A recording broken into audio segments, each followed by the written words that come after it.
Kalau ada orang menyakitimu, jangan berduka. Kalau ada tetangga, sahabat, kawan baik meninggalkanmu, jangan berduka lara.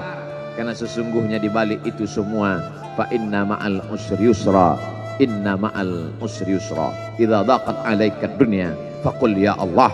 Kalau terasa sempit dunia, mengadulah kepada Allah. Idza sa'alta fas'alillah. Kalau minta-mintalah kepada Allah. Wa idza sta'anta fasta'in billah. Kalau minta tolonglah kepada Allah.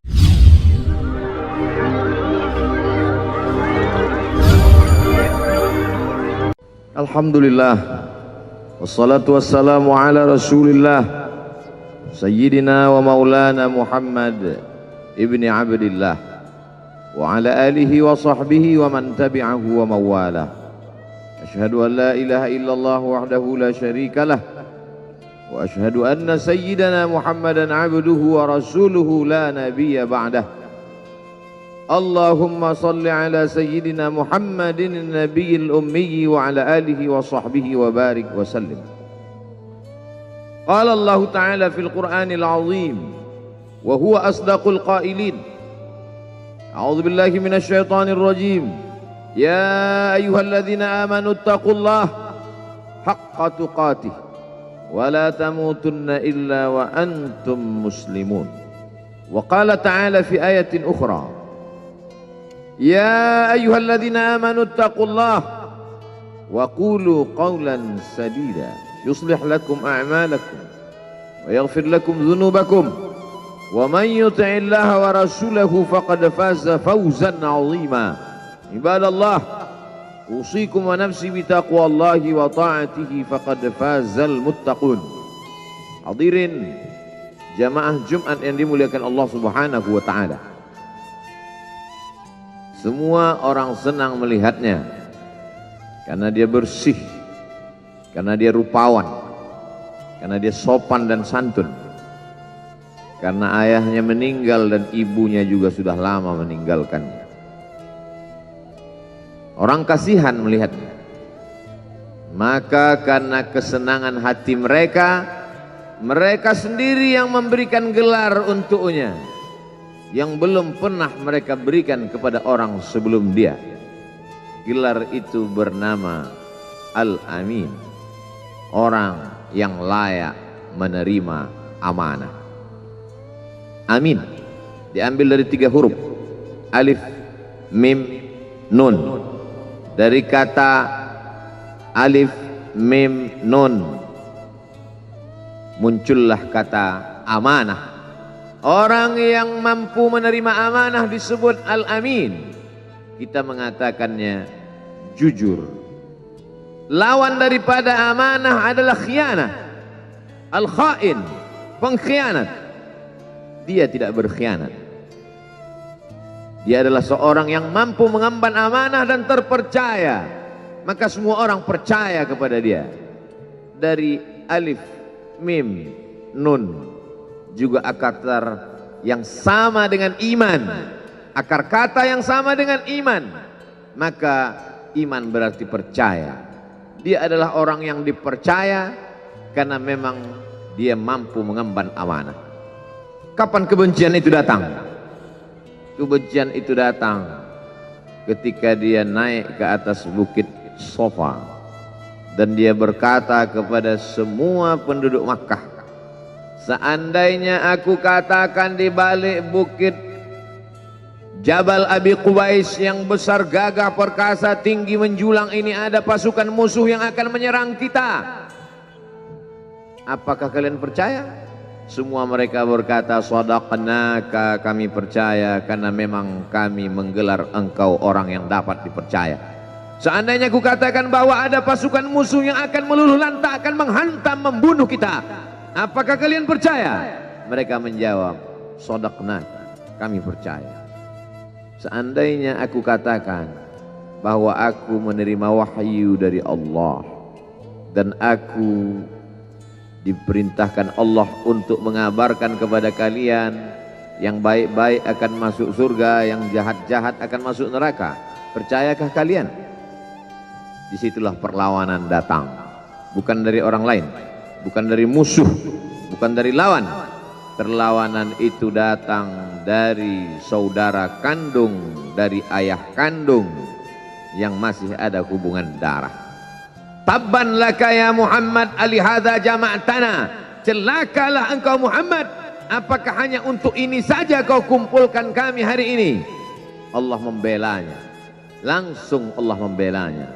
Dia tidak membela dirinya, tapi Allah mengatakan tabbat yada abi lahabi wa tabba ma aghna anhu maluhu. Hartanya tak ada berguna.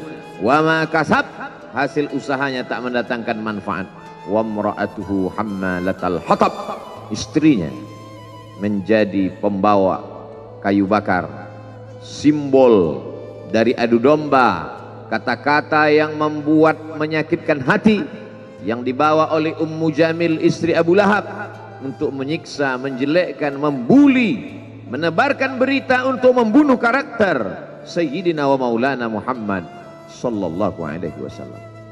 Ini bukti kalau hari ini ada anak muda yang rupawan, yang dermawan, yang disenangi lingkungannya, tidak ada orang yang tersinggung, biasa, karena Nabi Muhammad SAW juga pernah mengalami hal itu.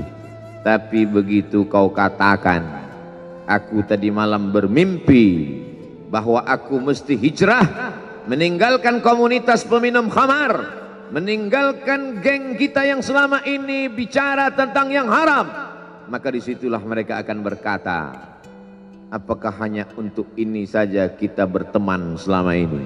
Mana persahabatan kita? Apa yang dialami pemuda-pemuda hijrah hari ini dialami oleh Rasulullah sallallahu alaihi wasallam 14 abad yang silam. Ketika kau berhasil bisnis, orang senang. Ketika kau berhasil membina rumah tangga, tidak ada orang yang tersakiti. Ketika anakmu lucu-lucu dan kau berada di tengah mereka, tidak terusik kepentingan mereka, tidak terganggu ekonomi mereka, engkau adalah sahabat, engkau adalah teman setia. Tetapi ketika kau tidak ikut kemauan manusia, disitulah engkau sedang melantik dirimu sendiri menjadi musuh. Maka Allah kuatkan hatimu. Wa in tuti aktsara man fil ardi, kalau kau ikut kebanyakan orang di atas muka bumi, yudilluka an sabilillah, mereka hanya akan menyesatkan engkau dari jalan Allah subhanahu wa ta'ala. Tapi api itu tidak pernah padam. Kalau dia padam, maka berakhirlah dakwah Islam.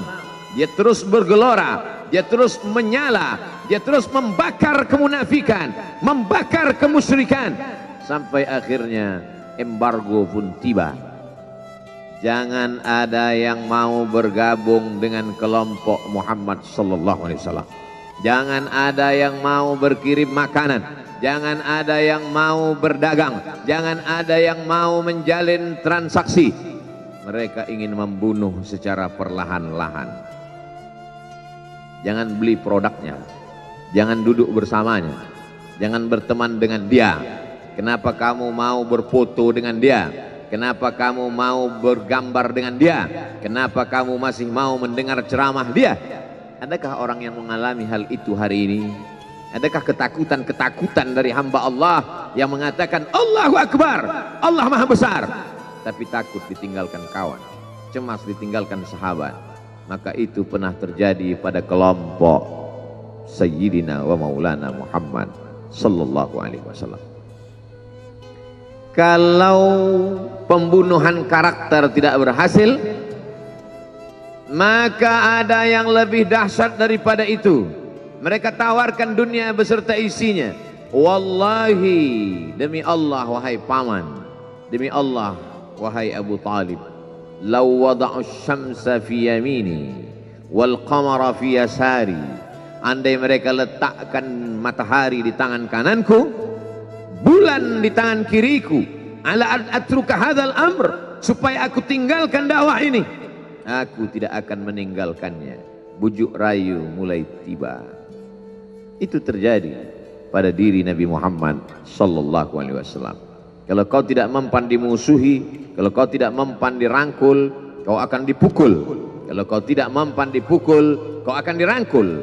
Berbagai macam cara, dari mulai yang paling keras sampai yang paling lembut, dari mulai yang paling lembut sampai yang paling keras, sampai akhirnya tempat bergantung itu hilang, lenyap, musnah. Ada dua tempat bergantung, saudara kandung ayah Abu Talib. Mereka tidak mengusiknya karena dia keponakan Abu Talib. Abu Talib anak Abdul Muttalib, Abdul Muttalib anak Hashim, Hashim anak Abdi Manaf, Abdi Manaf anak Qusay, Qusaylah pendiri Darun Nadwah. Mereka keturunan darah mulia dari Adnan. Adnan menerima tetesan darah dari Ismail. Ismail anak kandung Ibrahim alaihissalam. Jangan ganggu dia karena dia keponakan Abu Talib. Masih ada backing, tapi Allah ingin agar hati itu tidak bergantung kepada manusia. Dia buat Abu Talib meninggal dunia, masih ada lagi tempat bergantung. Dia yang dulu ketika kedinginan datang, dia yang menyelimuti. Yang dulu ketika ketakutan datang, dia yang menenangkan. Dia datang menemui Waraqah ibnu Naufal. Waraqah berkata, Namus, malaikat yang pernah datang kepada Ibrahim, yang pernah datang kepada Musa, yang pernah datang kepada Isa, sekarang dia datang kepada suamimu. Katakanlah, jangan takut, jangan cemas. Kalau nanti sampai masanya dia akan diusir dari kampung halamannya, aku orang pertama yang akan membelanya. Karena begitu yang kutemukan dalam kitab-kitab suci yang kubaca, kata Waraqah bin Naufal.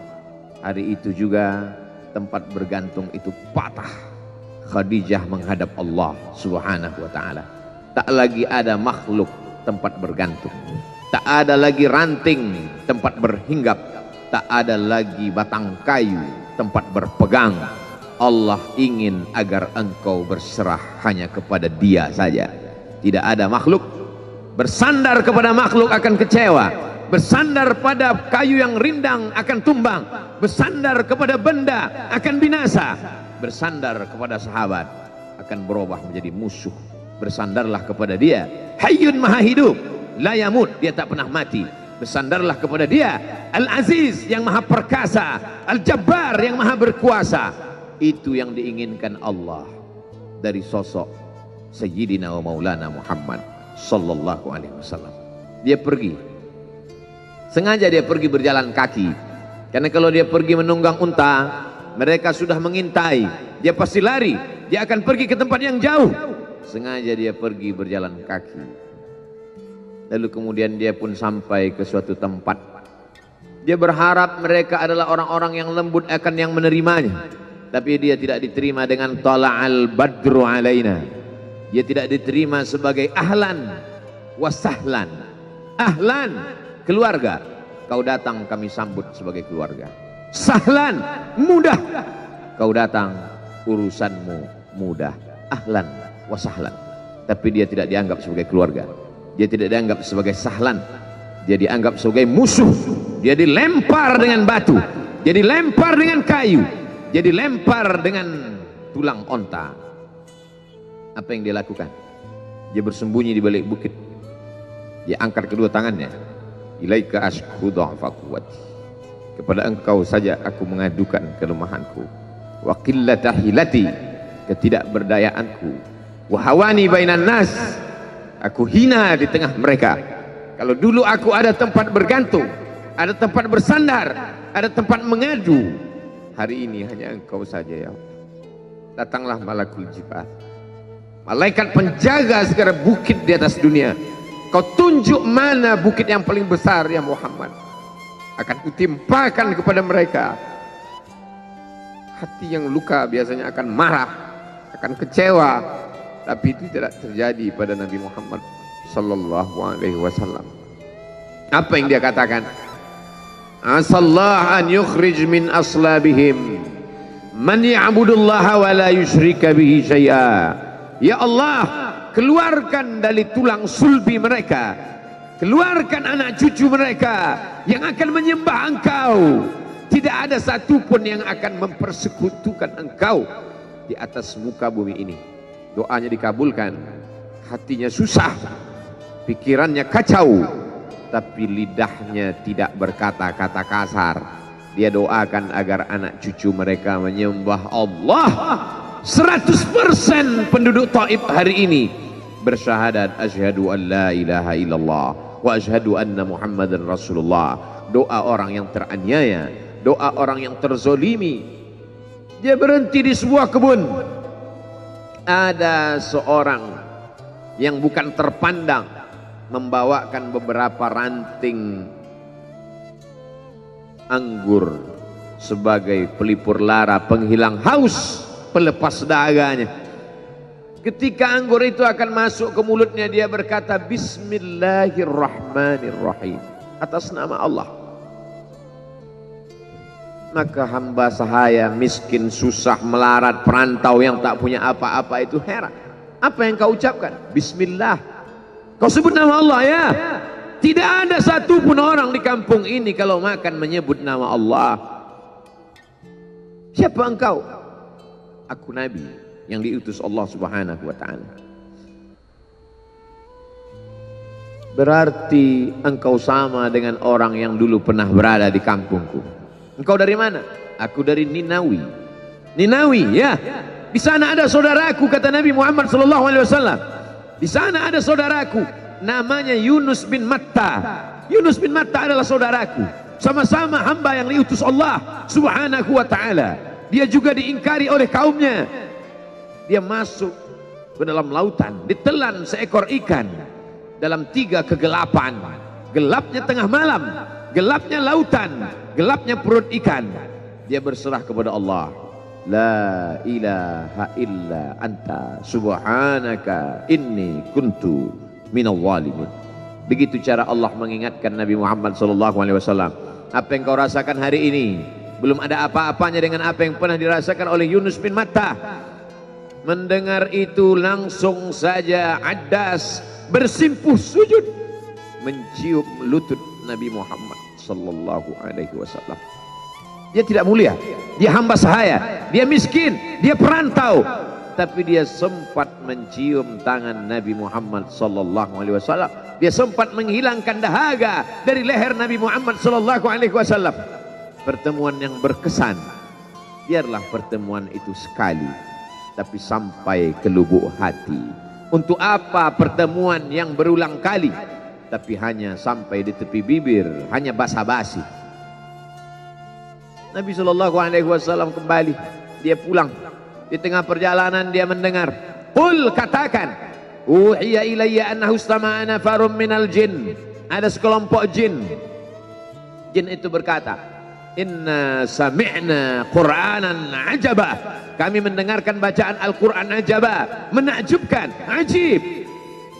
Biarlah manusia menolakmu, biarlah manusia yang aku dan sombong itu tidak menerimamu, tapi ada satu makhluk yang mau menerimamu. Inna, kami dari kalangan jin, sami'na, mendengar Qur'anan ajaba, bacaan Al-Quran yang mengagumkan, yahdi ila rusdi, yang membuat kami lurus berpikir benar. Betapa jin yang dikatakan makhluk jahat, tapi ketika dia mendengarkan bacaan Al-Quran tersentuh hatinya dan dia bersyahadat, anna minnal muslimun, kami ada yang muslim, wa minnal qasitun, kami ada yang kafir. Yang muslim taharrau rasyada, selalu mencari jalan kebenaran. Yang kafir kanu li jahannam hataba, mereka hanya akan menjadi santapan neraka jahanam. Dia kembali ke kota suci Makkah Al-Mukarramah seperti biasa, sampai akhirnya datanglah malaikat Jibril membelah dadanya, mensucikan hatinya sampai layak, lalu kemudian dia pun dibawa. Subhanalladzi asra bi'abdihi lailan, maha suci Allah yang memperjalankan hambanya pada suatu malam, minal masjidil haram ilal masjidil aqsa, dari masjidil haram ke masjidil aqsa, alladzi barakna haulah, kami berkahi sekelilingnya. Untuk apa? Linuriyahu min ayatina, kami ingin memperlihatkan kepadanya tanda-tanda kebesaran kami. Selama ini dia hanya didengar, azab kubur didengar, neraka jahanam didengar, malaikat didengar. Hari ini kami ingin memperlihatkan tanda-tanda itu kepada hamba kami. Jangan bersedih ketika kau didustakan, jangan bersedih ketika kau dibunuh karaktermu, jangan berduka cita ketika tidak ada manusia yang menerimamu, karena sesungguhnya itu hanyalah cara Allah menguatkan hatimu, karena dia ingin mengangkat derajatmu, menempatkan di tempat yang terpuji, memperlihatkanmu sesuatu yang tidak pernah dia perlihatkan kepada manusia yang lain. Dia buat hatimu hancur berkeping agar tidak lagi ada tempat makhluk dalam hatimu, yang ada hanya Allah semata. Ma fi qalbi ghairullah. Pada saat itu mentalmu sudah kuat, layaklah engkau berada di tempat yang terpuji. Kalau ada orang menyakitimu, jangan berduka. Kalau ada tetangga, sahabat, kawan baik meninggalkanmu, jangan berduka lara, karena sesungguhnya di balik itu semua, fa inna ma'al usri yusra, inna ma'al usri yusra, idza daqat 'alaika dunya faqul ya Allah.